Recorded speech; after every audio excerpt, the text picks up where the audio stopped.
Let's start this again. All right, guys, welcome back to the Turf Nutrition and Management Podcast. It is myself, Kevin Salters, with Douglas Gray down the coast of Jersey. And we typically talk about what's going on in Jersey, but we've done that 6 times today with computer issues. And we're just going to go right into our guest. It's our second time having Jeff Rice from FMC on. We had him on about a month and a half ago to talk about their new product of Durentis. And we're going to talk about some summer weeds and the diseases that are coming across and what products are available in your experience of 20 years on the golf course and now in the product side of the world in the golf course and turf management. Welcome to Douglas first. How are you? And Jeffrey, how are you doing? I'm doing great. Thanks for having me again, guys. Oh, thanks for coming back on. Well, I survived the first time, so I'm back. And you, if I remember correctly, on LinkedIn, your 1 year anniversary, right? 1 year anniversary was I think that was Wednesday last week on the 10th. And for guests that may not have heard before, how many years were you on the turf as a golf course superintendent? I was on the turf, graduated from University of Maryland in 2003, and then left June 30th of 2023. So almost exactly 20 years. And then before that, I was a grunt on the golf course for a few years. And a few years before that was washing carts and working in the pro shop and picking the driving range. So typical path of a superintendent, it seems. yeah. Almost 30 years combined in the golf industry, if you count everything up. So it's nice just having that on the turf worldly experience that you can bring as resources to your clients compared to someone that is maybe fresh out of school and just kind of looking for a job and became a sales rep for a product company and knows what they taught them, but not really all the go-arounds and the secret weapons that you may have for some of the problems we're seeing right now. And Doug, you can start with some of the issues that you're seeing in your area, and then I can bring you into speed of what I'm getting texts and calls for right now. Well, mostly, I mean, it's more just dryness, of turf, because of the lack of rainfall in this area, and nobody wants to learn how to water properly. It seems, granular fertilizer, liquid fertilizer doesn't keep your rain or your grass green without water in the summer months, and I think people have this imagination that it does. I don't know how any other else to explain the way homeowners are when it comes to their grass, because you always hear the expression, with all the rain we've had. No, not this year. Maybe in the spring, but not in the last 75 to 80 days. We have not had a lot of rain here in South Jersey. Just go to any farm and ask them here in South Jersey, right? So, but we are seeing some isolated circumstances of things. I've seen some Pythium this summer from someone who was actually overwatering. We're starting to see sod webworm moths flying around again. And there's been some reports of some armyworm activity, not here, but more south of here in Maryland. I've heard a report of armyworm. But I've also been hearing that quite a bit throughout the country lately since that tropical storm came up through Texas. So keep your eyes open. I mean, in my backyard, I actually saw an armyworm moth. I don't see any activity. I got something down, so I don't anticipate getting them. But you know what? Better keep your eyes open and look for these things. But if we start getting some rainfall, I think we all got to get keep our eyes open for disease, because with this humidity that we're having right now, it won't take much, because it is humid, man. Yeah, and what I'm seeing, so I'm actually currently on this episode, I'm down in Florida doing a tour for family, but also stopping in at some suppliers and vendors. I went to Spray Depot this morning in Apopka, which is up in northern Florida, Orlando area, and now I'm down in the West Palm area.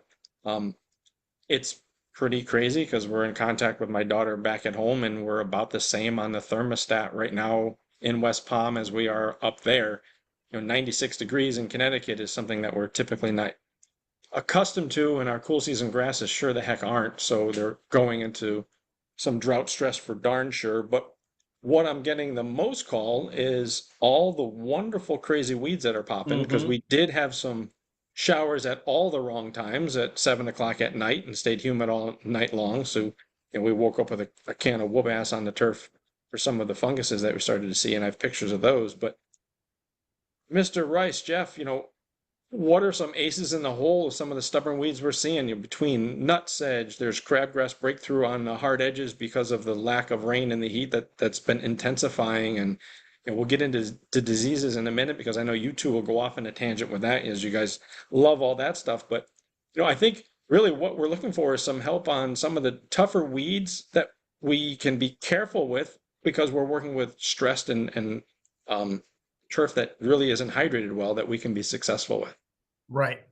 And that's a big problem this time of year with any herbicide. You got to be careful with. I mean, they're not going to work as well if they're under drought stress, and there could cause some negative side effects on the turf if the turf is stressed. So, That's a polite way of saying it. yeah, so I would Stop really, being politically correct. yeah, I would really I'm just kidding. recommend, and we talked about it, our last episode is doing broadcast applications in the spring to try to get rid of all the weeds, as many as you can. But this time of year, I would definitely be spot applying any herbicides to reduce any stress that you're putting on the turf. So our solitaire is a great one. Mix quinclorac and sulfentrazone. That's going to get your crabgrass. It's going to get your nutsedge, green kalinga, a whole bunch of broadleaves. And that's a one and done, pre-mix that you get a big swath of the weed that you're getting in the summer without, having to do a bunch of mixing on your own. So I was talking to Doug probably a week or 10 days ago about this, and since you brought that combo up, can you take silventrazone, your dismissed product, and mix that with a quinclorac, which you have to use an MSO? Is that a good mixture to run together? Does it need the MSO if you're throwing silventrazone in there? Is there a catalyst from the silventrazone for the quinclorac to work? So ideally, I know the quinclorac has that MSO on the label.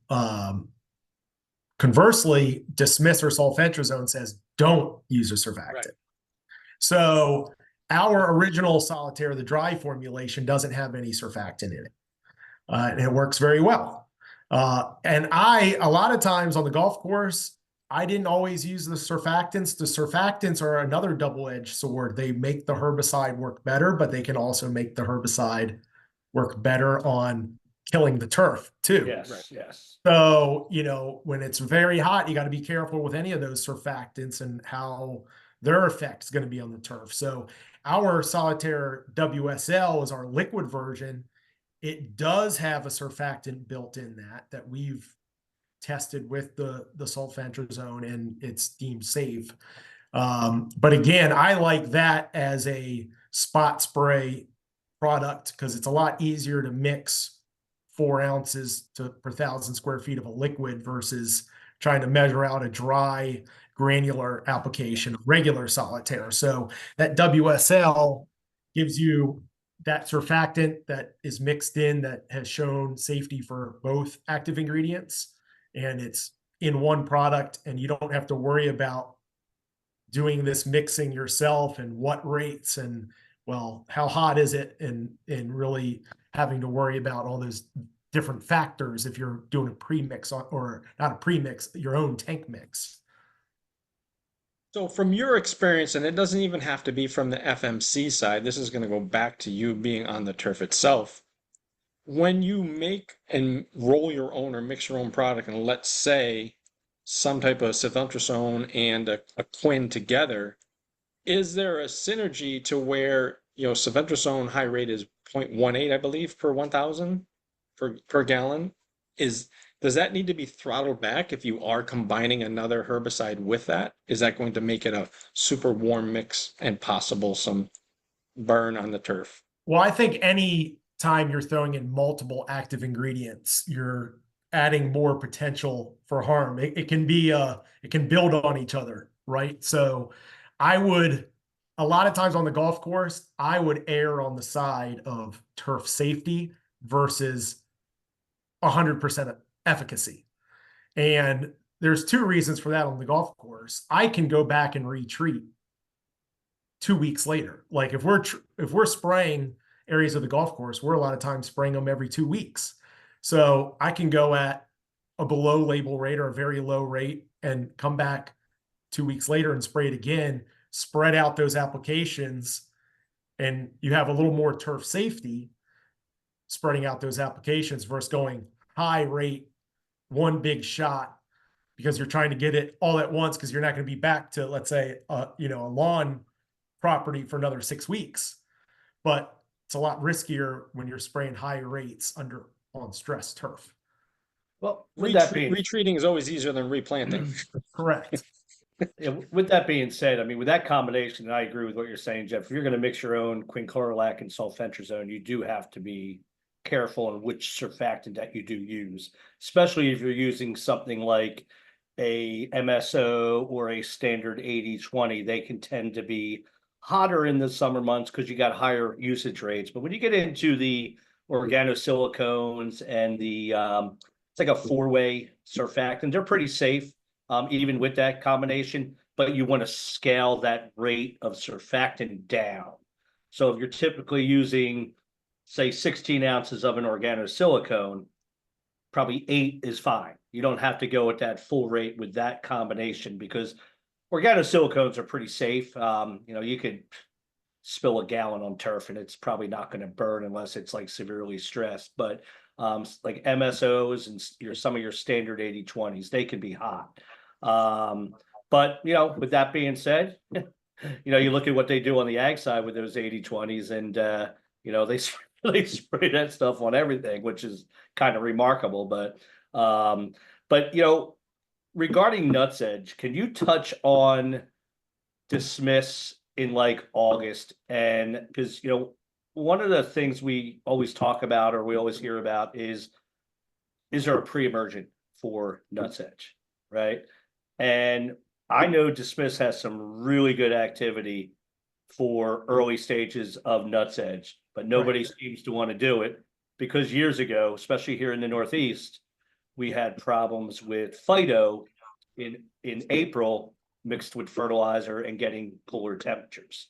I think we touched a little bit on it the last time, but I think it's something that we need to discuss more and more, like to get that good time frame when we can start an application like that. So maybe we can minimize the spraying that we're doing in the summer months. Absolutely. Yeah. I really think the sweet spot, let's say in this area in the mid-Atlantic, the sweet spot for sulfentrazone is Memorial Day to the 4th of July. Yeah. And the reason for that is the nutsedge is really germinating right around the same time as goosegrass is, which I think is right around May 1st, around here.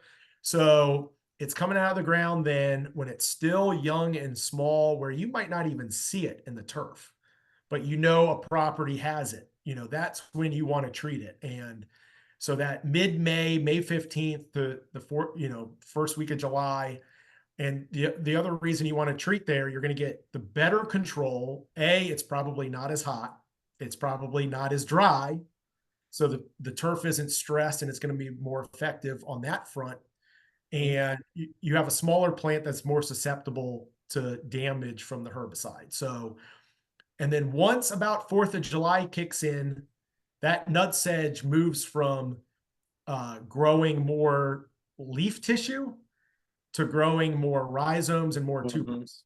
Yep. So if you wait until now, we're July 15th, you're a little worried about going out and treating because it's hot. And then maybe you're treating at lower rates because you're worried. Well, you're not going to get as good efficacy. So maybe you wait until August and you get a little cool weather, maybe you get a little rain. Well, that nutsedge has produced a bunch more rhizomes, a bunch more tubers, and now you're treating double the problem. And you never kill nutsedge all in one shot as it is. So maybe you reduce those tubers and rhizomes by 50%. Well, you're right back to where you started on June 15th. You didn't really, you're just treading water. So, And we hear that all the time. right. I just, no matter what you're using, I just sprayed nuts edge. 2 weeks later, I came back because I'm getting a call again, and it looked like nothing died. right. Oh, it's not that nothing didn't die. It's just resurged, so to say.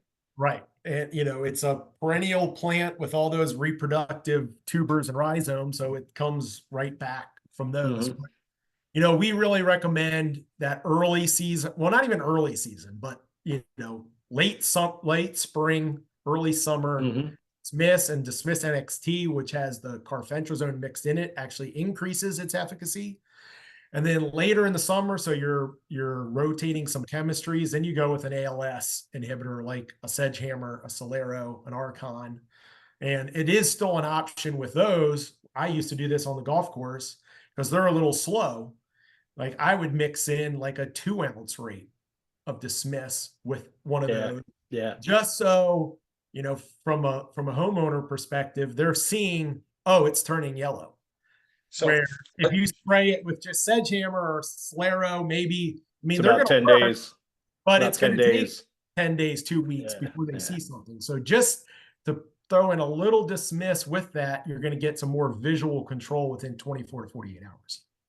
just to be clear, when you said, because people that may not be familiar with your Dismiss product, when you said the 2-ounce, that's an acre rate. Acre, Correct. per thousand. Correct. You put that in per thousand, like, holy moly.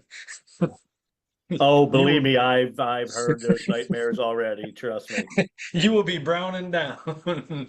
Yeah.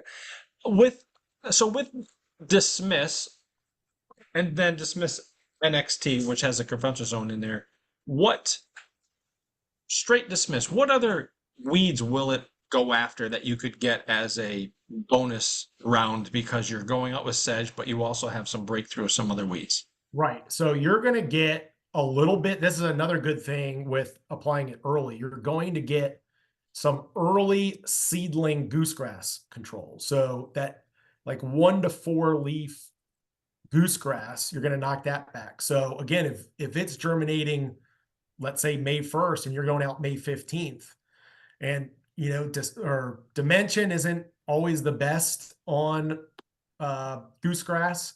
So if you're going out with a second application of dimension in early May and you put some Dismiss in there, you're going to get some better goosegrass control. And then you're also going to get control or suppression of a handful of broadleaf weeds: prostrate, spurge, spotted spurge, wild violet, wild garlic, wild onion, creeping wood sorrel, yellow wood sorrel, black medic, buttercups. It's a big list. I think it's 30 or 40 different broadleaf weeds.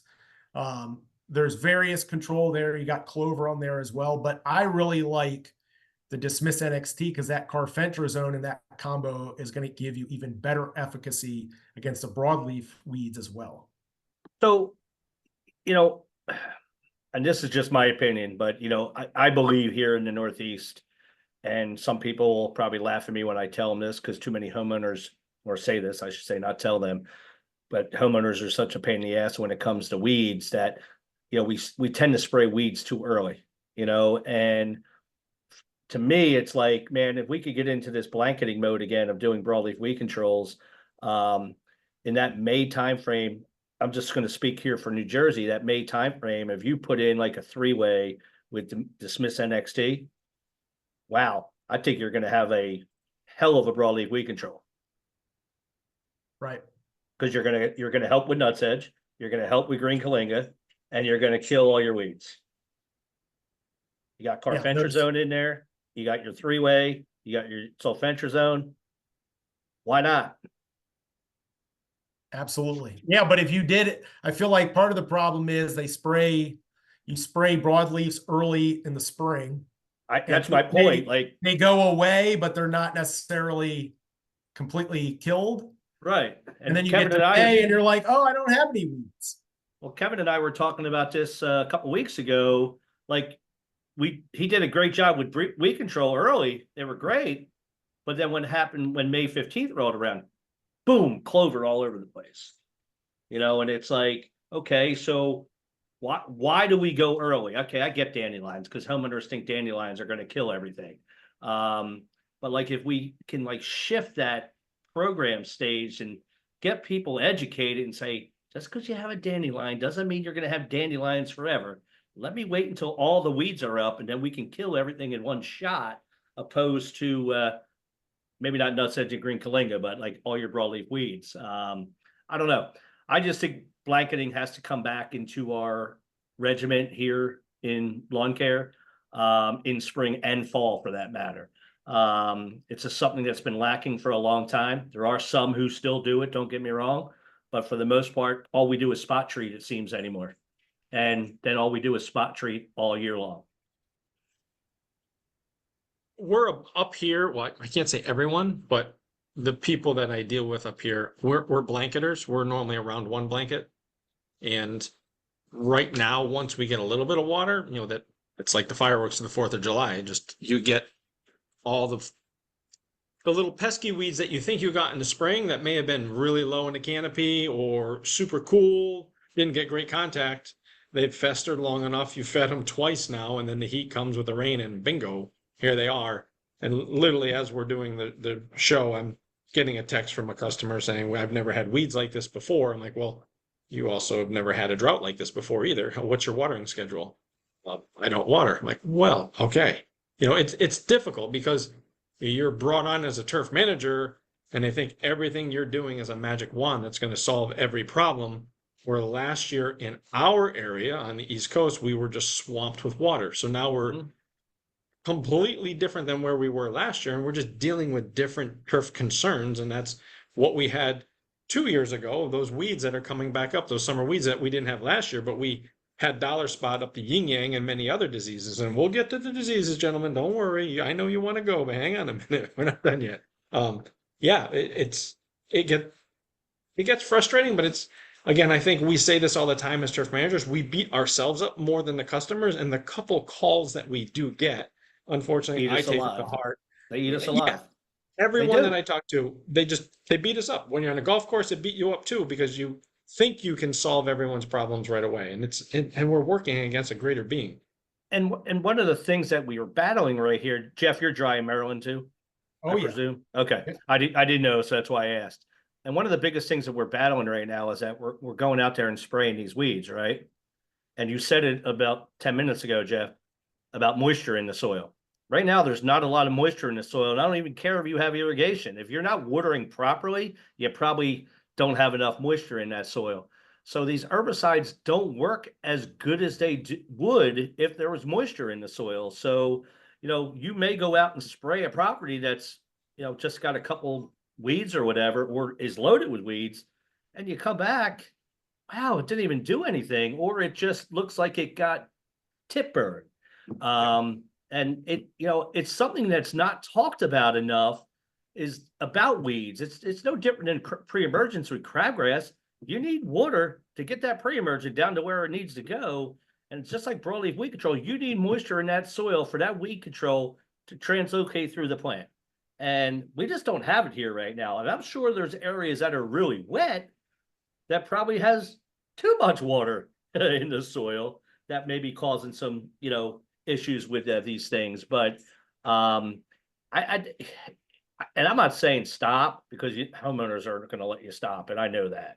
I've been on that side, and man, they're relentless when it comes to weeds. But at some point, it's got to shut off, because you're probably going to do more harm than good. Definitely. I've done it before where let's say you mix up a little batch for curbline crab because you want to zing it. You're getting out of that tiller stage. You're at that 4 or 5 where it's you could hit one plant, you could hit all the plants, and one plant dies and the one right next to it doesn't.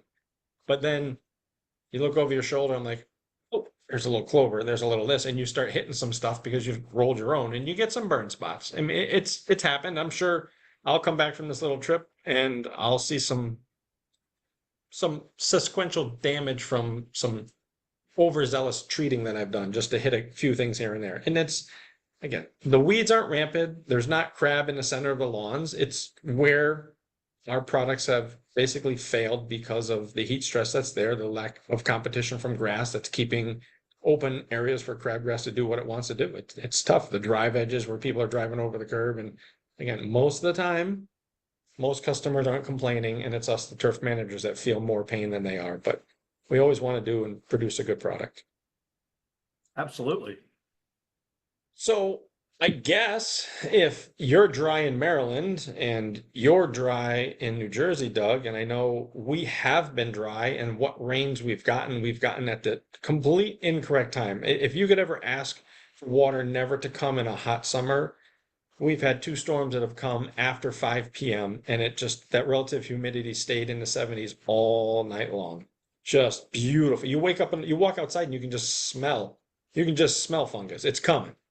I didn't have to walk 6 feet into my own lawn 10 days ago after one of those nighttime rains, and you could see some mycelium. You see a little dollar spot starting here and there. Out on the turf the rest of the day, saw a little bit. I actually was kind of shocked that I didn't see as much as I have, but in the time that I've been away, we've had some more evening thunder showers and the humidity is just crazy. How are you guys going, and what are you seeing for diseases in your region? Or are you? I know, like, just from people I talk to up in North Jersey, they're seeing some dollar spot. Pennsylvania, I think they're seeing some dollar spot. But here in South Jersey, we're so dry, unless the homeowner's actually watering and over watering, there's not much disease, except I've seen some pythium. Actually, one of our buddies up in Connecticut sent me a picture of pythium in a lawn that he had. It was a new seed job that he did in the spring at his own house. And he's like, look at this, pythium. Imagine that, huh? But I can't speak for the golf course side. I haven't been on a golf course in a while. So I'm sure, Jeff, you've been on golf courses more than both of us this year combined, if not 100x. You're probably seeing some dollar spot on golf courses right now. I've seen some pictures on Twitter. I've seen some brown patch in golf a little bit. Just pictures on Twitter that I see. But other than that, is there anything else going on in the golf market? I haven't heard a super high pressure of anything recently. Have seen some dollar spot. Dollar spot will pop up when it's dry like this. Fairy ring. Yeah. I saw up in Connecticut. I didn't see it personally. I just saw on Twitter. The picture. You saw that. Yeah. Right. And phosphites aren't good enough from Yukon. Yeah. Yeah. In this weather.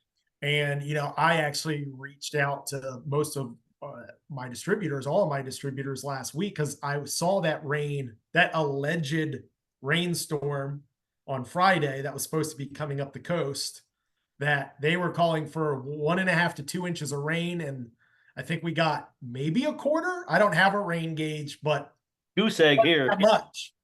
And I was warning them, look, it's been hot and dry. So because it's dry, not a whole lot of disease pressure, but don't let your guard down though. The turf is stressed. Yeah. So if you threw 1.5 to 2 inches of water down, that stress is now wet, and it's going to turn into disease and weeds for that matter. You got some thin stressed turf, throw a bunch of water, some nutsedge is going to pop up, some goosegrass is going to pop up. You're going to get some pythium, some brown patch. Locust trees. Telling them, hey, make sure you guys are stocked up, because you might start getting a lot of calls. And I posted it on LinkedIn as well. You're dry now, and maybe you're not seeing disease, but you're one pop-up thunderstorm and a 2-inch downpour of having mycelium all over the golf course or all over the 100%. The next morning. 100%. Well, it's funny. Where the hell was I? I was traveling somewhere. Maybe it was Pennsylvania. There was a pop-up thunderstorm. It was the next day after some thunderstorms rolled through Pennsylvania, and I was over there pretty early, and I was surprised that I did not, because it was dude, it was like 85% humidity at like 6:30 in the morning. And I'm like, oh, I'm going to run into Dollar Spot today, you know, my celium. And I didn't see a damn thing, which I was really surprised. But yeah, you're right. That's what it is. Right now, we're just a thunderstorm or a 2-inch rainstorm away from having major problems. I think that explains it exactly because that's exactly what we had 7 or 10 days ago. It was a nasty thunderstorm with 30 to 40 mile an hour winds, but we get that short burst of heavy downpour and then it just stayed consistently moist all night long. And that's all it took. That was the start of it. And the phone started ringing. Nothing severe yet. I did go on 2 service calls that I chose to try to use nutrients to push it through instead of doing a fungicide because it really wasn't horrible yet. And I think they were due for their round 3. So I told them, let's give it 2 weeks. Give me a call. I'll take a stop back when I get back from my trip and see if we've actually got it because it wasn't horrible. But that was the ignition. Like you said, that was that switch that just threw everything right under the bus for the summer now. Because now we're going to chase our tail. Yeah, we still got half the summer left. I mean, today's at this on 7:15, and we got half this summer left. I mean, I know in golf, the typical, maybe not in your neck of the woods, Jeff, but here in New Jersey, 8:15 it's time to seed, but God only knows what the weather's going to be like then, right? What if it's hot and dry still? I mean, is it really a good time to aerate and seed? I don't know. I mean, it's irrigation water in golf, just like a home lawn, man. You got to water more when you got seed down. And if it's Absolutely. hot and it's hot and humid still, man, talk about a double-edged sword, right? I feel like this is September weather right now because I would Yeah. only see the last week of August. And as soon as I did that, no more rain. It would rain. We'd have thunderstorms twice a week in August. And then I put seed in the ground, no rain. So No, I remember. that again, it just stays this dry. I pulled up the U.S. drought monitor. Oh, it's big. And I mean, it's not everything, but I mean, It's lot bigger. east of the Mississippi, Yeah. all up Georgia, South Carolina, North Carolina, Virginia, Maryland, Southern Pennsylvania, and New Jersey is all droughty. So Yep. All Yeah, I the way out remember to Ohio Valley. I remember one year we were dry all summer, and this is early 2000s, maybe even late 90s. We were really dry summer, and then but we stayed hot and humid. We got rain, thunderstorms all September long, and I never saw so much pythium in my life in September. And I mean, what did you have back then? I think we had Subdue. And Subdue's not really that great for curative. So you just let it die. You turn the water off and let it die. You probably couldn't get to it fast enough to correct it anyway. Nah, it's like putting gas on the fire when it comes to that, man. But hopefully we don't have that this year. That's not at all what I'm hoping for. But just keep your eyes open if it does start to rain because this is good. That's going to be the ignition when we start getting rain and it's hot. So what are some tools that we should have in our toolbox, Jeff? What's happening with the perfect storm. I'm already starting to see some dollar spot. Knock on wood. What I've seen, I don't think warrants a fungicide application at this time. What, as your experience on the golf course and yours experience, Doug, what are your go-to products to have in your truck trailer that you would be able to deploy at any time, depending on running onto something? It depends on the market, really. I think golf, I think you continue with spraying phosphates because yes, I agree with the guy in Connecticut that phosphates aren't going to stop pythium from happening now with this weather we're having, but there's other diseases that helps with. So I would continue on that path. But in golf, correct me if I'm wrong, Jeff, but like things like Fame, Segway, Serrata, Banal, and I'm sure I'm missing one. Like I said, I'm not a fan of Subdue for curative, but for preventative maybe. But some of them have the same mode of action, so you want to be careful with that. But make sure you're looking at the frac codes and making sure you're not spraying the same frac code 2 times in a row. But on the golf side, that would be probably the go-tos right now. Would you agree? Right. Like Fame is a good one. That's a Strobe. I think it's the best on the market. I agree. So it's very systemic in the plant. So I think in a lawn care situation, it has very good leaf systemicity. So a lot of these lower volume applicators, it's going to move through that leaf, where something like Good to know.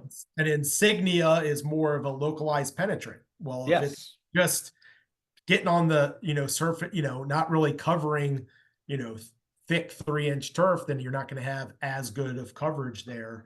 But Fame and, all the Strobes, you get some additional plant health benefits from it, a little bit of stress reduction, increased root mass, root length.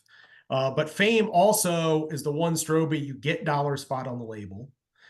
You get Pythium on the label, even at that middle 8-ounce breaker rate, where some of the other ones, you got to be at the full high label rate to get the Pythium on there. So you're getting dollar spot and Pythium from one product, where some of those other Strobes, you got to throw a DMI in with it to get that dollar spot. And like you said, you got to rotate the chemistries. Well, if you've got to throw a DMI in with your Strobes, and then you're throwing a DMI out there just to have a DMI, and now it's like you're throwing DMIs too much. So Fame is the one that you can really put out there on its own and feel comfortable. You're going to get all those diseases, and gray leaf spot's another one.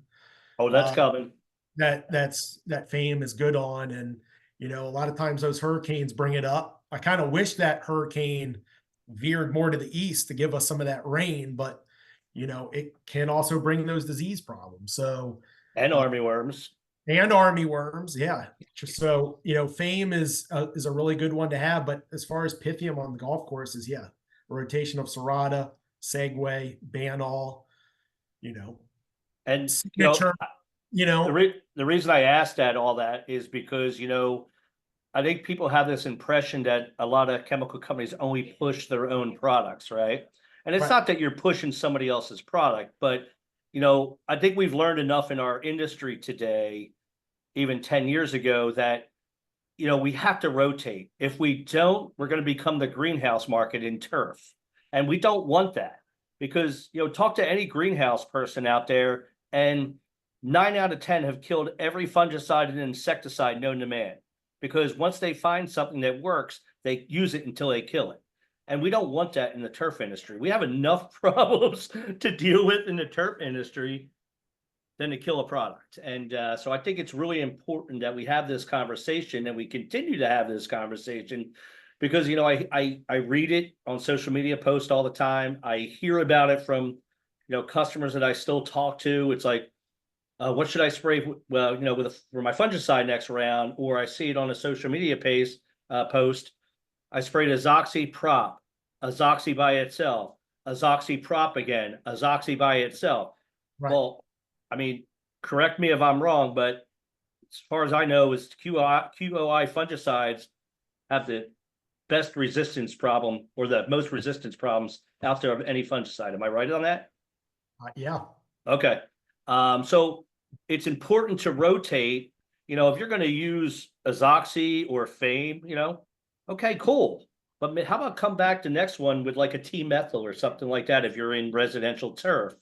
A T-methyl and a triademifon, and trying to think of another product for dollar spot that's not a DMI. Exemplar. There you go. There's another good one that's not ever mentioned. Yeah, I was going to mention T-methyl too. So it's such a good product and underutilized on both markets. Yeah, I think it's forgotten about. Yeah. Everybody, does DMIs and Strobies, and that's it. And that's why you can spray Fame on its own. You could come back and spray like a propiconazole on its own. And T-methyl, it's not at a residential turf. The rate limitations are pretty low. 3 ounces, yeah. I think it's even less. They changed it? Yeah, I think it's 1.5. Okay. It used to be 3. But maybe if you can spray Fame for brown patch at even the quarter rate of 4 ounces per acre for brown patch. Maybe you throw in T-methyl with it. That's going to pick up dollar spot and some other diseases too. So you're getting, that's just a different active ingredient, and it's not FAME and propiconazole or azoxy and propiconazole every single time, DMI, strobe. So that gives you another tool, that T-methyl, that breaks up that just 2 active ingredient rotation that it seems like a lot of people do. And I agree. I mean, and residential turf, just, in golf, obviously we know we use phosphates in golf. Yep. They're an essential tool in golf. And for some reason in lawn care, we can't get people to use phosphates at all.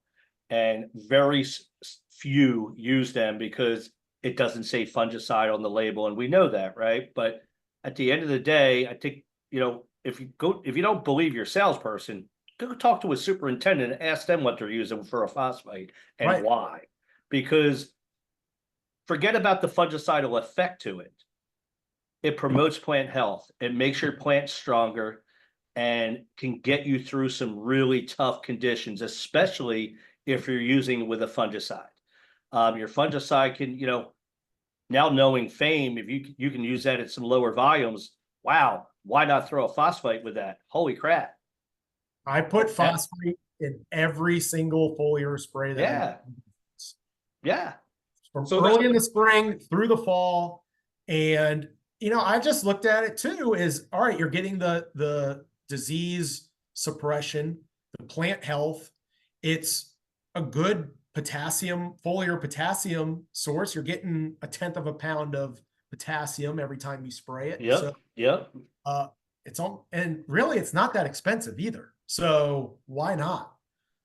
Oh, it's for some reason, and I'll associate this with I'm not going to name the companies, but there's a couple companies out there that all they do is promote potassium acetate into the lawn care market. And I think that's the reason why it's come about. I like potassium acetate in the fall, late fall applications. I believe that's a good time to do that. But through the summer months, don't get me wrong, potassium is good any time of the year.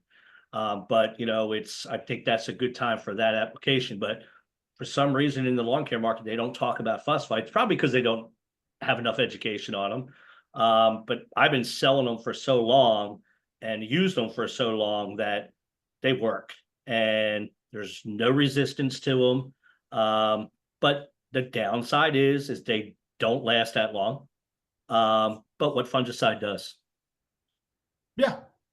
Do you know what I'm saying? So don't get me wrong. If we have good weather, we get cooperative weather, let's say, Right. some fungicides can last 28 days.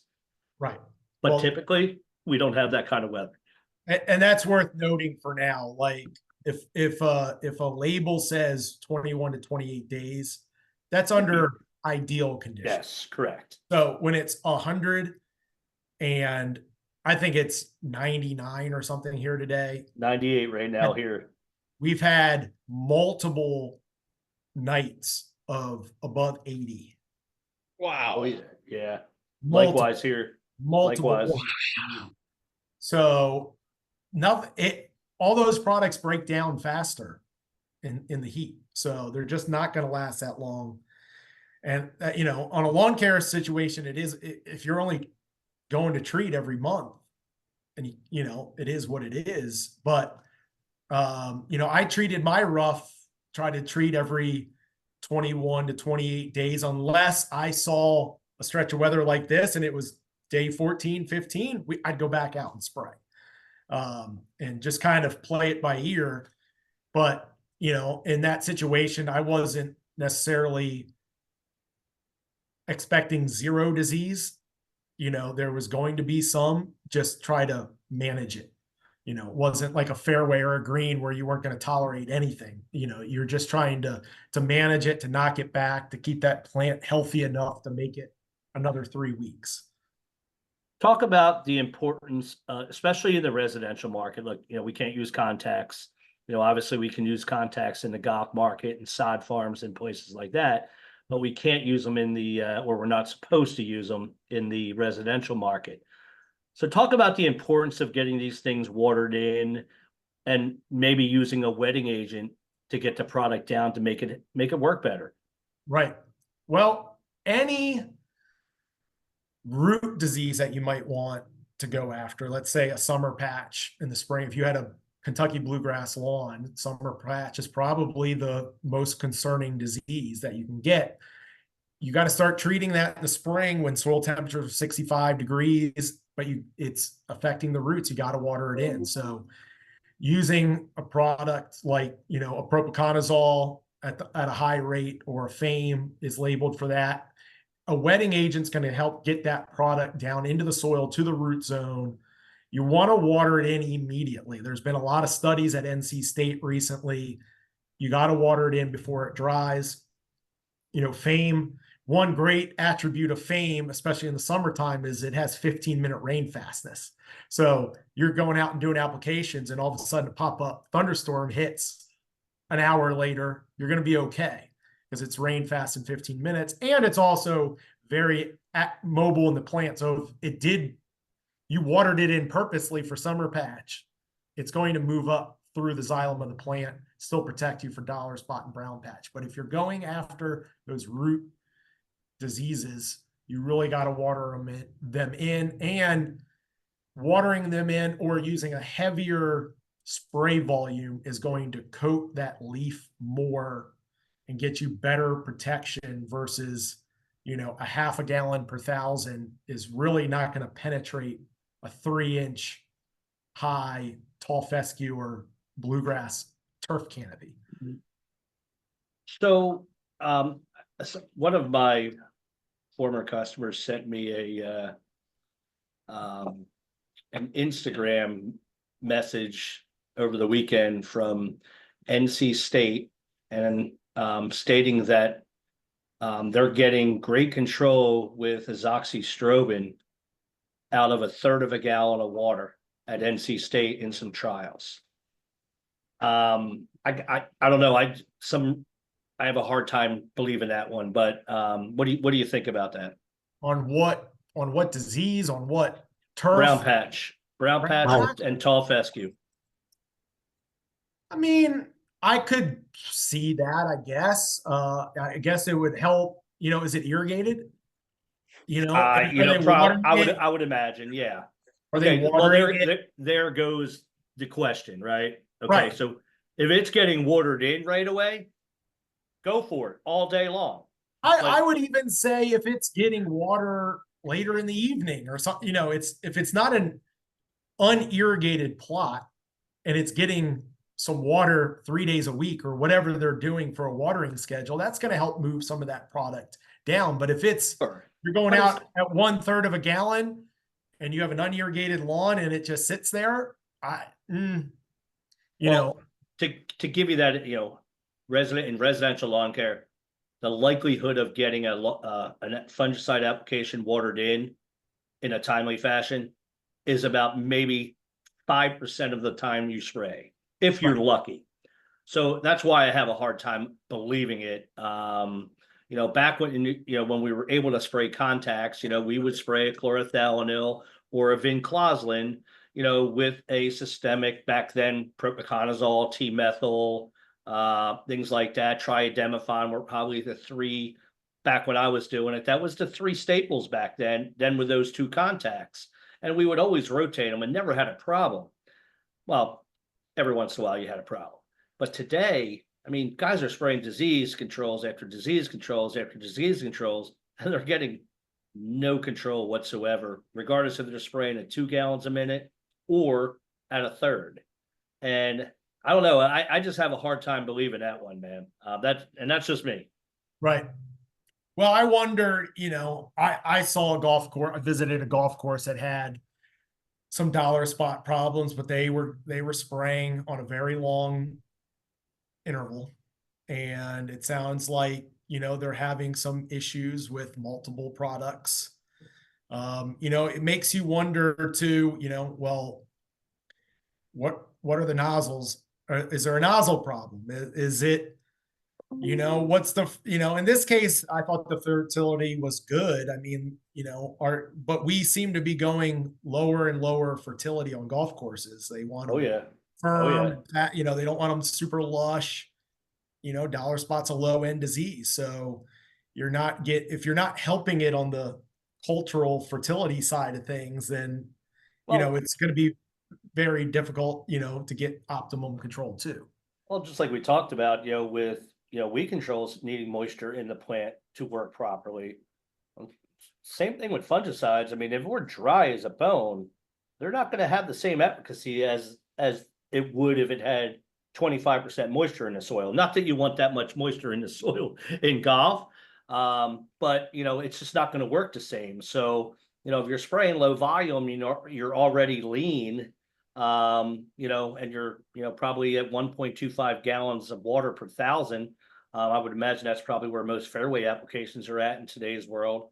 Yeah, you're probably going to have some limitations on how long they work, number one, and even what they work on. Dollar spot's the number one disease in golf, and I don't think there's anybody that can argue that one. And we've yet to conquer it. It always wins.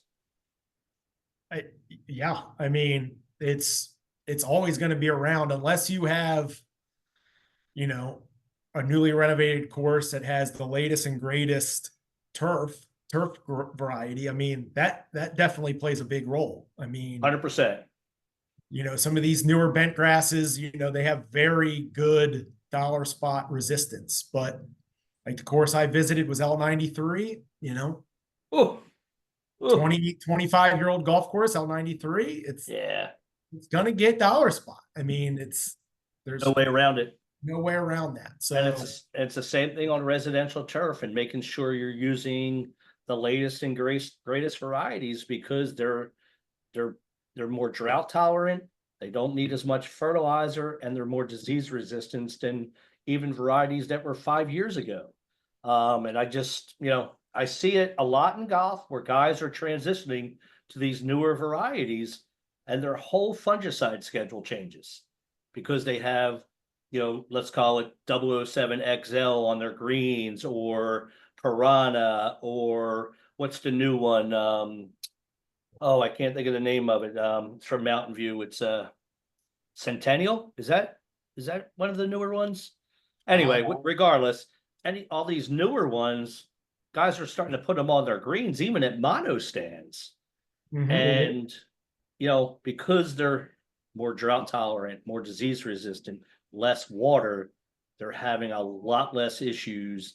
And their fungicide, they may not stop spraying fungicides, but they probably aren't spraying as many as they did prior to changing. right. Well, you know, I can attest to that personally. I had my last course was a newly renovated golf course. We had 007, just the regular 007. Which is an awesome grass seed. Was awesome.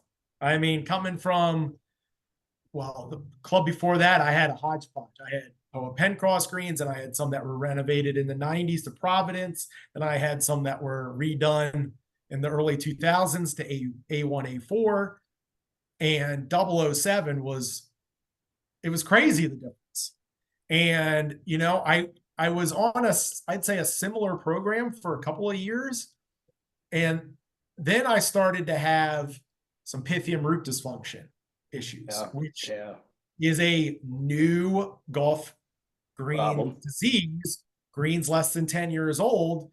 And I realized, well, I'm spraying more often these foliar fungicides for what, dollar spot, brown patch, that I never have on greens. So why am I spraying for that? You know, I never have them because I'm spraying, but let me refocus what my program goes after to more of the root diseases. Yep. And focus on those. And what's great is when you really learn about some of these products like Fame, like our Rayora, they're very mobile in the plant. You water them in, they're still going to move up through the roots, through the xylem, and you're still going to have dollar spot, brown patch protection, but water them in and you're getting full turf coverage and not just foliar coverage if you spray it at even 2 gallons per thousand and just let it dry on the leaf. So Absolutely, more 100%. focus on the roots.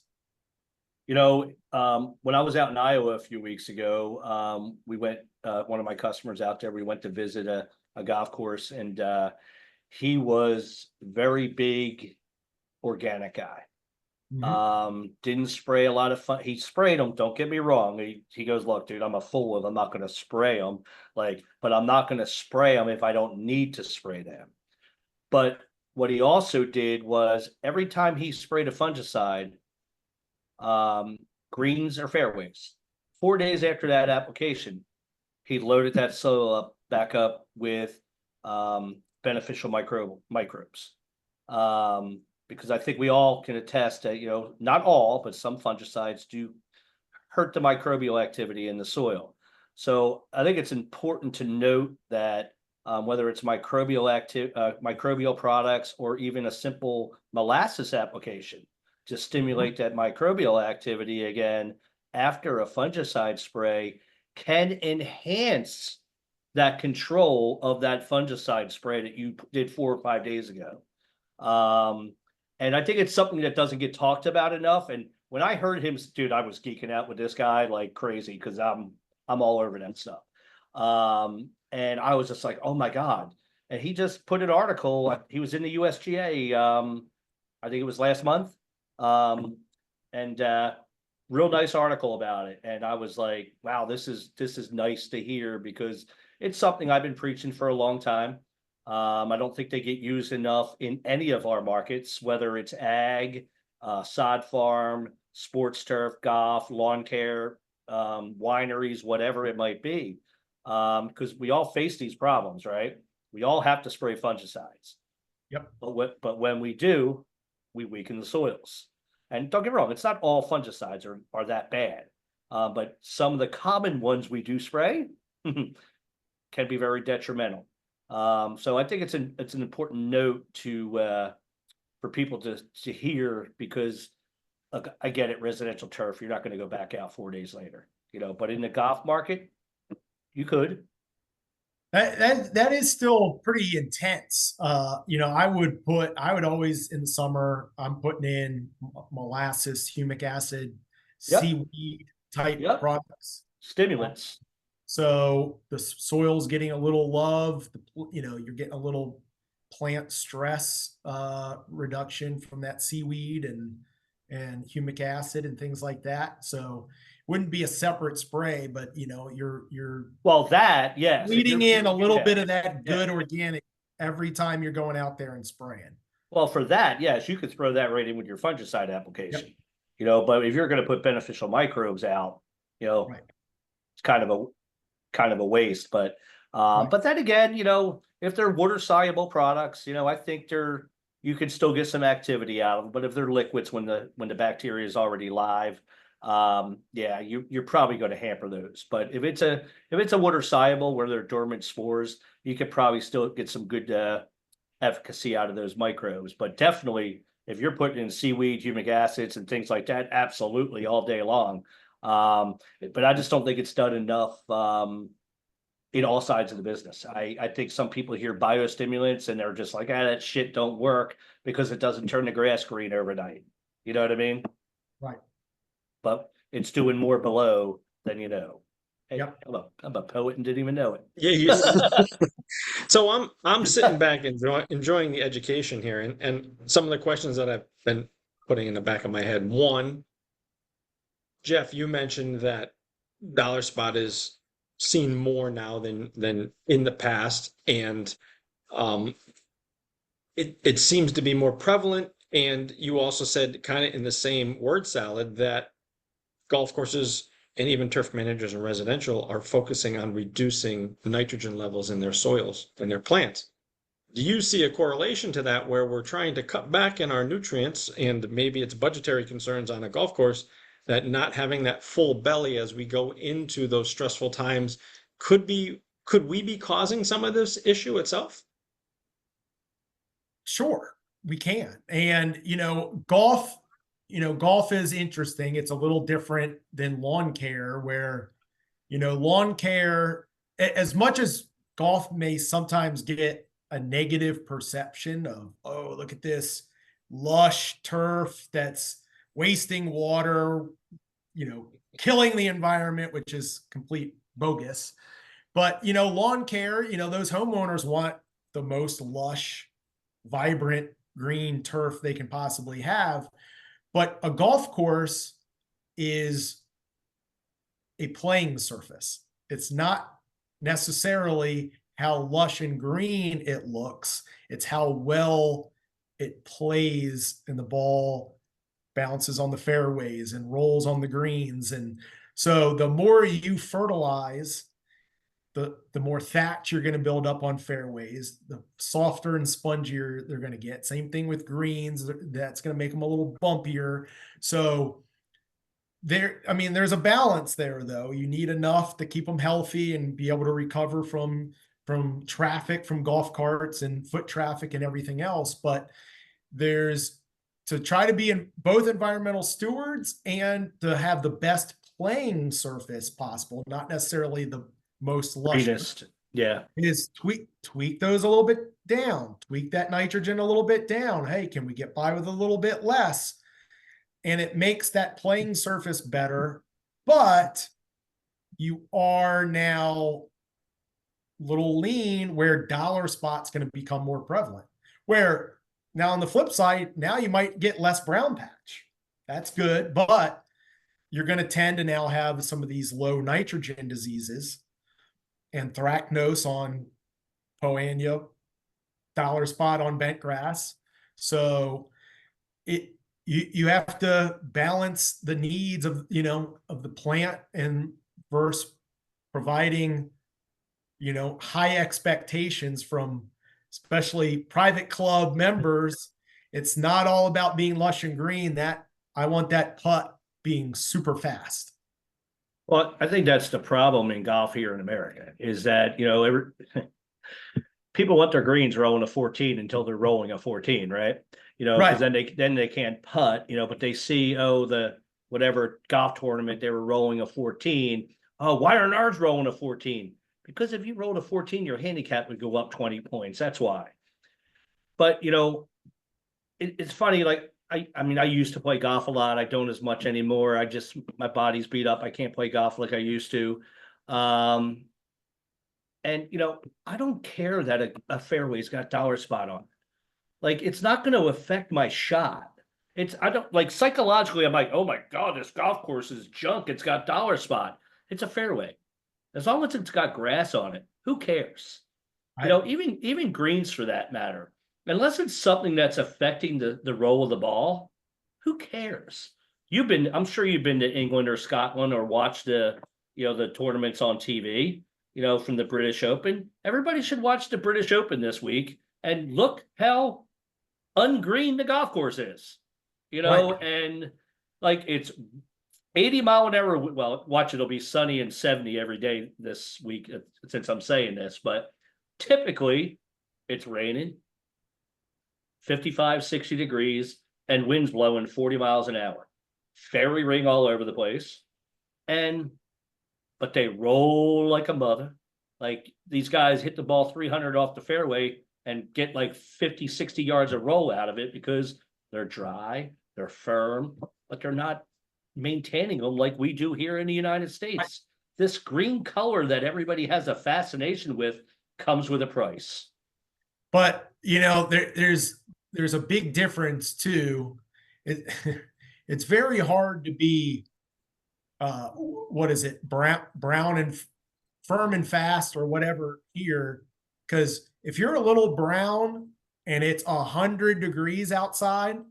Yes, that's different. I'm just saying it's okay to be a little scarred is what I'm saying. I hear you, but you can be really dry and really firm when everyone's wearing sweaters, True. Yes, that's true. You're right. It's dry, but it's not really that stressed out. Right. Yeah. 55 degrees, but it's a lot different animal growing grass, and you can do that in Kohler. Agreed. But it's hard, and maybe even Newport Country Club. I think Newport Country Club that just hosted the Senior Open. I remember years ago they didn't have fairway irrigation. And I think maybe Tiger played an amateur there, and the fairways were brown. Yeah, I remember that. Yeah. That was But 94 or 5, wasn't it? that time frame sounds right. Yeah, yeah. I remember So I that. don't know if they've added irrigation or it just wasn't quite as dry. Whatever, it was a few weeks back. It was, man, it was your typical U.S. Open. I mean, there were some brown spots, but there was a lot of green there too. So, in certain parts of the U.S., you can go really firm and really fast and Yeah. not affect the turf. But in Washington D.C., it's going to get Oh, yeah. First, where it's Bermuda, you can do it a little bit, but What man, all I'm saying is like we members freak out over dollar members spots. definitely freak out. And typically we do everything in golf for 1 or 2% of the population or the membership in golf. Not everybody's a scratch golfer who's a member at a golf course, and typically most people are 10 handicap and above. But the ones who complain all the time are the ones who we pay all these amount of money on these products, right? Because we want things green, firm, fast all year long. And then we get to this time of the year where we're getting no rainfall. Now, for a lot of superintendents, they like this weather because it's dry. They'd rather it be dry than wet. And I agree with that in golf. But in lawn care, we would like some damn rain, please. Well, I think even the superintendents would like a break.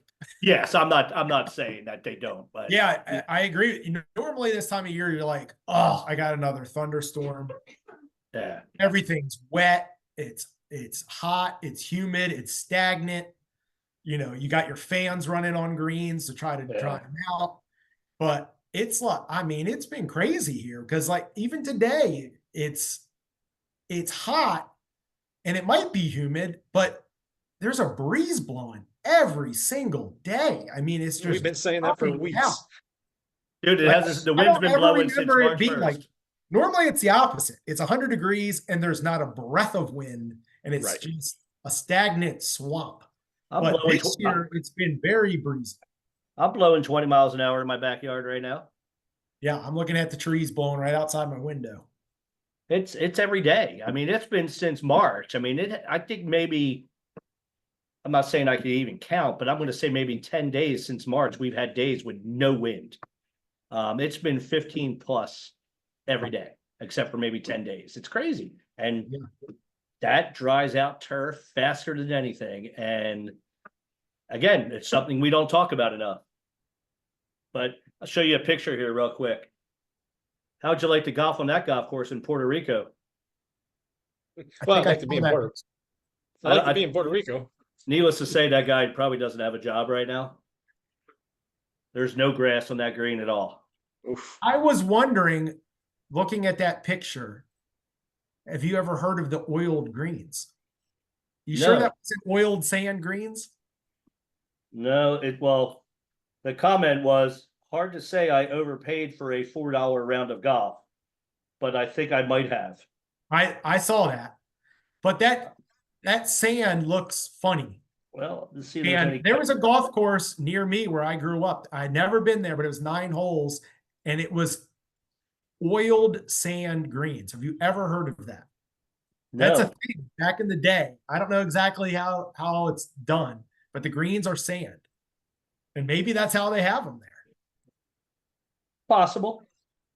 So while you're digging in, another question, I think you both kind of answered it for me and some other people that have reached out over time with fungicides, is Jeff, you and Doug both talk about phosphites, and then Doug, you talked about adding in some molasses, some sea kelp, some fulvic humic. Yeah, we both did.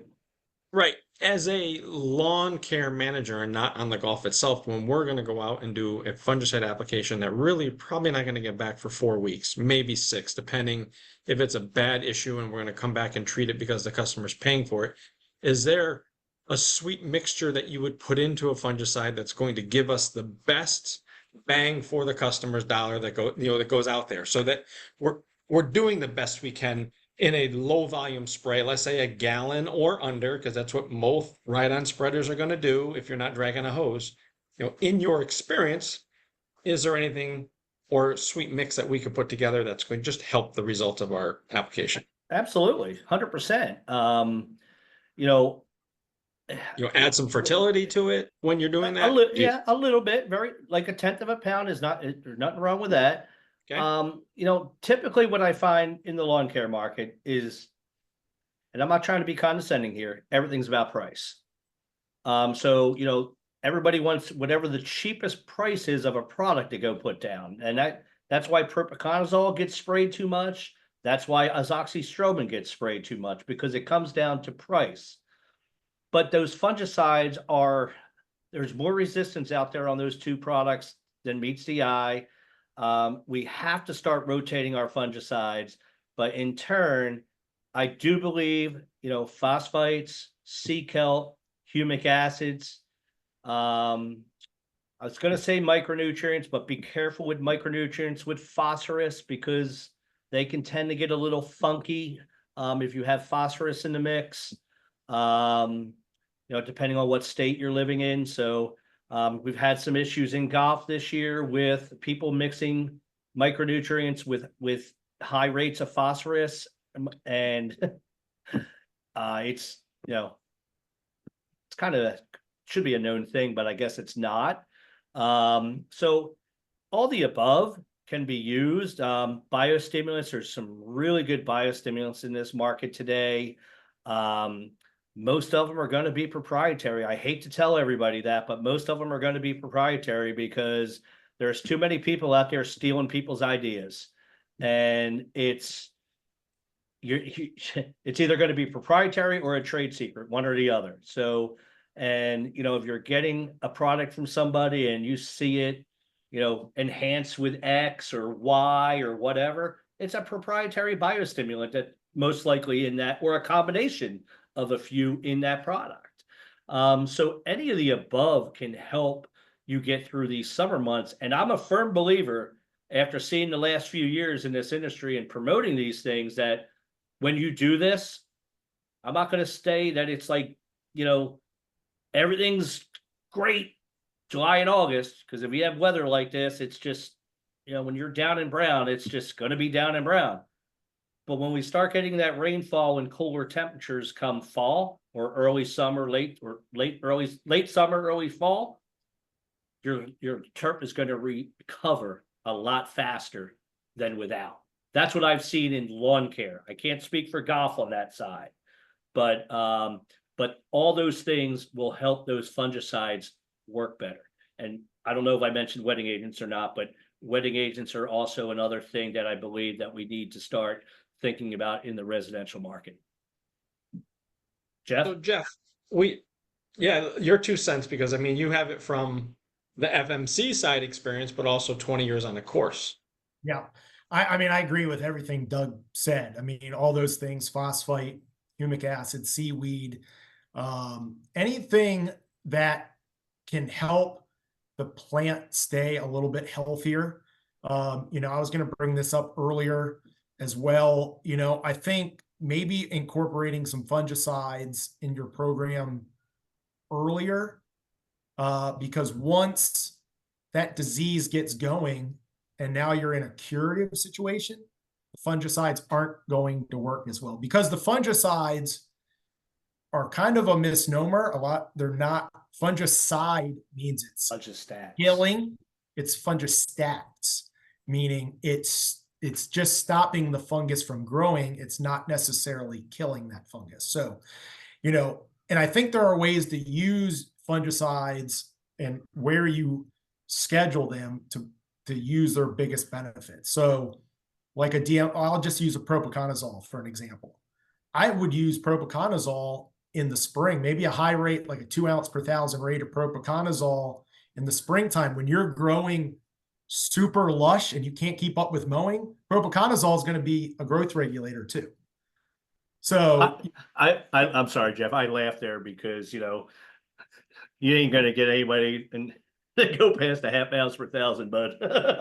Well, I'm being ornery. That's all. Yeah, I 'Cause mean, I've had people, I've seen, like, I joined all these Facebook groups and they're asking about growth regulators, and it's like, use propiconazole 100%. It has a growth regulating effect. and you're to going to it, no doubt. regulate it.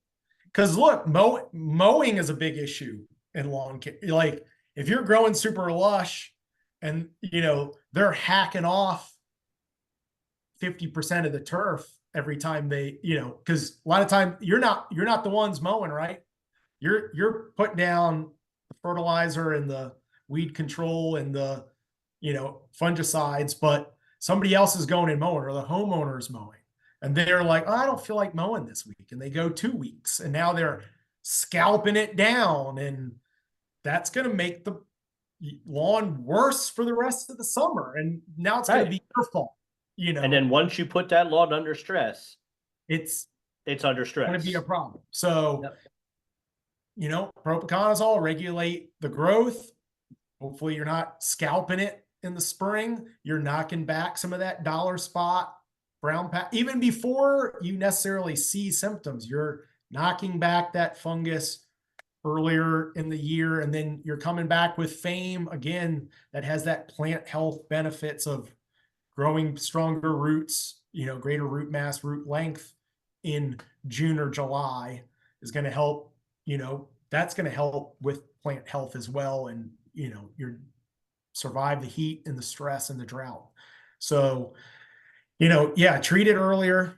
Because once you've got a problem, you're going to be battling it. I mean, and spraying it every 4 weeks or more, you're probably not going to keep up if the weather stays as bad as it's been. So, that brings up what you just said. That's a great way to put that, because, not one thing, but one of the things that golf does so much better is they spray everything that they can preventatively.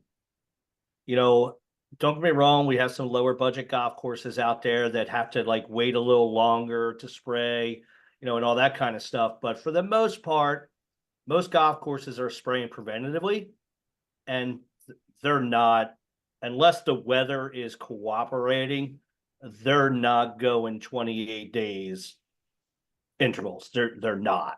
Now, maybe, when the weather's cooler, we're not in the full mode of summer yet. But when we get into June 15 timeframe and the weather starts to kind of shift to summer mode, they're every 2 to 3 weeks. It doesn't matter.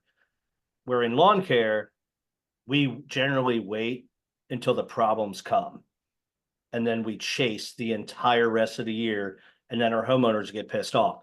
And I'm not saying this is an easy task, because to get homeowners to spend money on fungicides is hard. I personally think in residential lawn care, you got to start spraying fungicides around that May 15th timeframe. And if you can get every 3 weeks out of somebody, you'll be pretty good, as long as they cooperate with you with mowing and watering. But if you try to go every 30 days, especially in the weather we're having now, good luck. And you wait until a problem happens, good luck. Yeah, I would, and I understand it's a cost issue. Yeah. I'd go, are you going to get more benefit with an extra, quarter pound of N or half pound of N, or a fungicide app or two? Maybe your spring applications of fertilizer are a little bit less. You're still putting out a good chunk of fert, but if you're putting out a quarter, 3/4 of a pound instead of a pound, or somebody going to notice that 1/4 of a pound less? Probably not. But that's going towards a golf course thing. We've been backing down our nitrogen, but we're spraying those fungicides to control it. I mean, there's a balance to those, but again, you put down a huge, big chunk of fertilizer in the spring, and then it's growing out of control.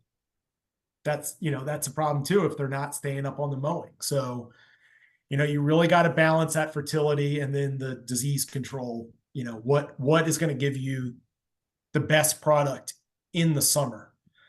I see a lot of pictures in gloating, I'll say, of lawns in May.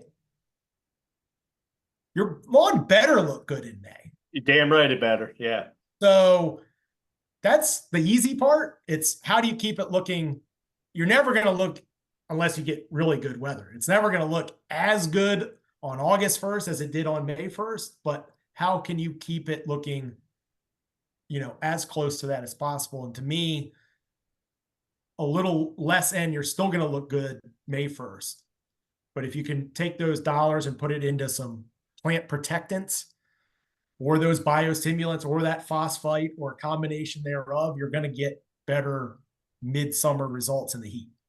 I think you hit the nail on the head with that word you just said, balance. And I think it's something we don't do at all in the lawn care industry. We just, back in the day when I was first got into lawn care, pound of N, pound of N, pound of N, pound of N, pound of N. That's all we knew until we realized, what are we doing here? Like all we're doing is making the grass grow 12 inches every 5 days, right? So, we did start to reduce our nitrogen, but we somehow still have a little bit of that mentality in our industry. Right now it's dry, right? And if I'm a turf manager, I'm not looking to put granular down right now. And that's just my opinion. Little bit of nitrogen, maybe 1/10 of a pound, maybe 2/10 at most, with some biostimulants, a phosphite, a wetting agent, maybe if your lawns are looking good. Because granular fertilizer, man, if it just sits there, it's just going to volatilize. At least the liquid side, it's going to get in the plant. It may not do shit until it rains, but at least it's going to get in the plant. You know what I mean? But I don't know. I don't know the right way to go about it anymore, because you got some who really do a good job, even in these conditions. And then others just, it's granular, no matter what. And they wonder why their lawns don't look that great in the summer months. All right. A couple more questions, Jeff, before we wrap it up. Yep. Norentis, how did that work out for you guys? I know I personally used it. You shouldn't be getting any feedback quite yet from it. Hopefully, even though we're seeing an amazing amount of beetle population, at least in the Northeast and down to where Doug is, I mean, more than we've seen in years. But the rollout of it, how did that go? And I know you had the early option where you got a rebate. That all program went well. That program went very well. I believe Pennsylvania, New Jersey. New Jersey, I think, is number 1. Pennsylvania is number 2 in the nation, I think. At least they were for a while. So sales in the Mid-Atlantic were very strong. So it's been a good rollout. And, I wanted to bring up, a couple items since our last talk. We have put out a couple new 2EE supplemental labels on Norentis. So there is a supplemental label for residential turf only that has lower rates. Really? Scares me a little bit. Yeah, I agree. Syngenta has the same thing, and we had, talking to lawn care guys, and I get it too. Well, I don't want to go at the lowest rate. We want to at least be a middle rate. And I get that. But it makes me feel good when we say our 2.7 ounce rate is the equivalent of the 8 ounce acetylprin rate. Well, the 2EE now says you can go 1.3 to 2.3 if you apply in June or July. Now, I'm a little hesitant because for years and years, we've been told the same rate. And part of this is if you're applying it in June or July, it better get into the soil immediately. So if you're bingo July 15th, and if you're spraying a reduced rate, but it's not raining and you don't have irrigation, it's not going to work if it doesn't get into the soil. So there's a little caveat there, but in a irrigated lawn situation, it's going to get in right away. Maybe I would reduce that rate to 2. I don't think I'd go personally advocate down any lower than that. But if somebody still needs grub control, that is an option right now. But the even bigger thing is there's also an expanded ornamental label on it. So it already had aphids on there. It already had a handful of ornamental pests. but now there's Japanese beetle adults. There's any caterpillar species, so fall webworm, spongy moth caterpillar, gypsy mouth caterpillar, sawfly larva. Really? Yep. I've been hearing about sawfly lately. I got a question about that recently too. Zimmerman pine moths, banded ashwing, clearwing borer, viburnum leaf beetle, rhododendron, lace bug, hemlock woolly aldegid. I don't even never know. Adelgids. Adelgid, magnolia scale, false oleander scale, peach tree borer, oriental beetle. So there's some more ornamental pests, and I've gotten questions. I believe one call I got was from Maine, because they have a neonicotinoid ban. You know, New Jersey has a neonicotinoid ban. Minnesota has one. So, you know, some of these neonicotinoids that are used in ornamentals aren't available everywhere anymore. So this is another option for some ornamental pests. So that's, you know, a good tool to have. And then you said earlier, Doug, you know, here, or, you know, maybe it was you, Kevin, I forget, you know, armyworm potentially, you know, coming up a little further north, you know, obviously down south. Dorentis, if you're only worried about that, once we get into August, September, October, is even lower rates for those turf caterpillars. So it's 0.7 to 1.33 for just those turf caterpillars. So you're going to get, if you did it for grub control at the 2.7 rate, you're going to get 90 days of protection from those pests. But if we get into September, you put it down maybe closer to Memorial Day, and we get into September and you're past that 90-day period, a very, very low rate of Dorentis is going to give you an extra 30-day boost of control, where something like our Talstar will kill armyworm, but you're only going to get a very short window of control. If you don't already have them, then you're protected for maybe 7 days, 14 days. But with Dorentis, you're going to get a longer period of control if you hear armyworms are starting to decimate some lawns in your area. I assume that Dorentis has really good safety on beneficials on ornamentals. Yes. Yeah, that's what I figured. I just figured I'd ask. Yeah, so it's pollinator safe. Yeah. Pollinator safe. So that's Okay. I think, a good option, because some of the other non-neonics aren't necessarily safe for those pollinators. Yeah. That's where you were going, Doug. Yeah, that's where I was going. So it's So I think it's important for people. I think it's important for people to know that just because an insecticide kills, let's say bagworm, for instance, but it also may kill every beneficial insect that's on those trees as well. So it's something we got to think about, right? It's not just about killing the insect or the disease on that tree, or lawn for that matter. But more trees than anything. You know, we have to be cognizant of the fact that we will do some damage to some beneficial things that are growing on these trees or inhabiting on these trees as well. Sorry, Kevin. No worries.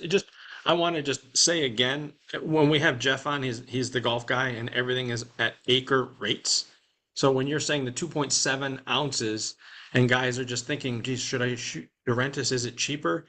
Really, if you're going on the per 1,000 foot area compared to the acreage rate, that's 0.062 ounces per 1,000 square feet. So I just want people to understand that you guys being from the golf side, always talking the per acre. The lawn care guys, we always talking the per thousand on most cases. I just want people to have that correct, just so they're not like, wow, that stuff's wicked expensive. I thought it was cheaper than any other product out there. But you know, when you're doing 0.062 and then you bring it down to a 2-ounce rate, even measuring that's going to be very difficult unless you're making big batches like I was doing 250 at a time. Right. And the other exciting thing that to note is this will be available as a granular for next grub season. It could potentially, I'm not sure, we have our fingers crossed, with labels are already submitted. We're waiting to hear back, and it's possible we could have granular Dorentis as part of our EOP program this fall. Nice. So, Nice. Very good. So for those that like to do granular or only do granular lawn care applications, this will be an option. You know, it's only sprayable this spring, but whether it's available for sale this fall or it'll definitely be available for application starting next spring. And if it doesn't get onto EOP this fall, I'm sure there will be incentive programs in the spring, just like we did this year with the sprayable version. With the Awesome. teaser of EOP, are you seeing rebates again, such as you did this past year for Durantist? Yes. Okay. So that's something you're going to stay with for another year. The rebates will be very similar to what they were during the spring for Durantis. And it looks like we're going to have some additional rebates on some products that we, didn't have last year, or bigger rebates on some products. So it should be a very opportune time to take advantage of FMC products in the fall. Oh, 2 more questions. Rebates for this year, any time frame of when those are going out? Because I know people that following us, applied for it, and just curious when their checks would be going to their distributor and or to themselves, however they chose. Yep. If they did EOP with us last fall, those checks either went out last week or are going out very soon. Okay. The Durantis spring program, those checks will be going out in August. Perfect. Yep. Then you've mentioned the FMC. You might as well take the cat out of the bag that's on social media. Maybe you could explain to us what's happened over the last couple of weeks and finalize last week of what's going to move forward with FMC. Yeah, sure. I'll even go back to last November. It was announced by FMC leadership that they were going to look to divest what we call our GSS division, our Global Specialty Solutions, which is our turf and ornamental division and our pest control division. So they started looking into potential buyers late last year into the first quarter of this year. They had discussions with many different potential suitors from competitors of ours that are currently in the turf and ornamental space, and some outsiders like some venture capital people that are just looking to invest in a company. And FMC's GSS division is a very profitable division. We have a lot of great products. We have a lot of great innovations that have come out in the last 5 years, and more to come in subsequent, the next 2 to 3 years. So we got a lot of interest from many parties.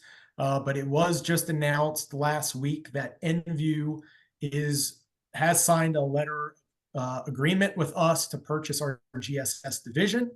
So they will eventually be our new owners. That has to go through all the customary due diligence. It's got to go through regulatory and a bunch of different closing stuff that, for a big multi-million-dollar company that needs to go through.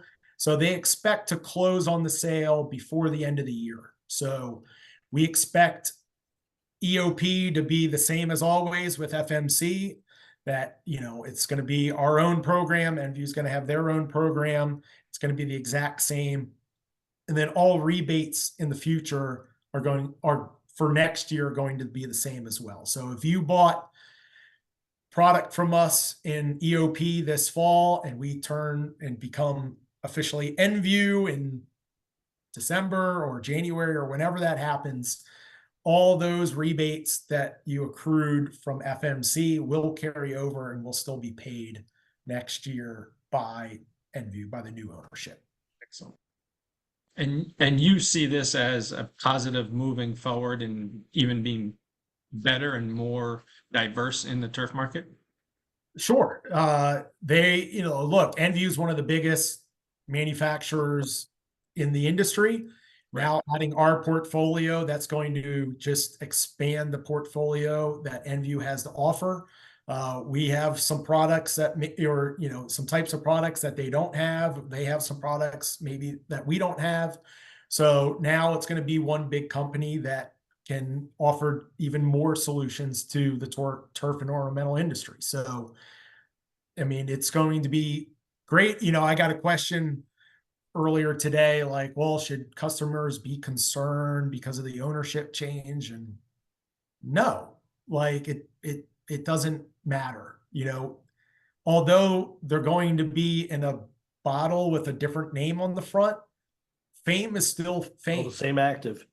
You know, Durantis is still Durantis. And there's nothing that's going to change from there. And I don't know the exact agreement, but you know, they're buying our current portfolio, and I'm assuming there's some sort of agreement with products we still have coming out. You know, that's what made us attractive, is our pipeline of innovation that's coming behind what we have right now. So it's not like everything that FMC was working on is now going away. It's everything that they've been working on and planning to bring to the market. We have a lot of new products planned to bring to the market in the next few years, is still going to happen. It's just, instead of an FMC bottle, it's going to be in an NView bottle. So it's going to be the same product, same performance. You know, everything that people have been used to with our products is just going to continue.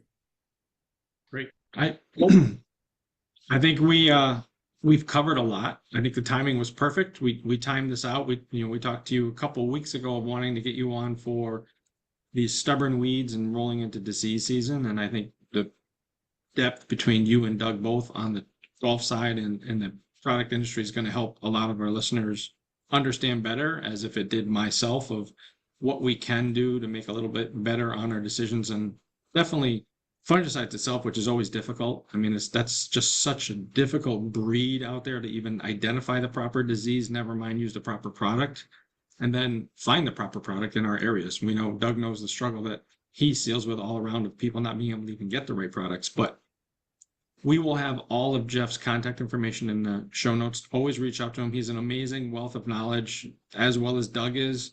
I mean, the resources that they enjoy helping and teaching us all to be better turf managers and stewards of the industry.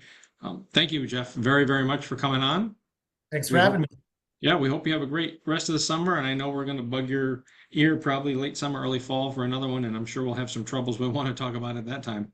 Sure. Awesome. All right, Douglas. Awesome. We'll catch you next week when I'm back in Connecticut. And just so you know, it's only 89 degrees here in West Palm. You guys are hotter than me. Yeah, it's still in the 90s here. You're more Sorry. humid, probably. All right, guys, have a great night. We'll talk to you all later. See ya.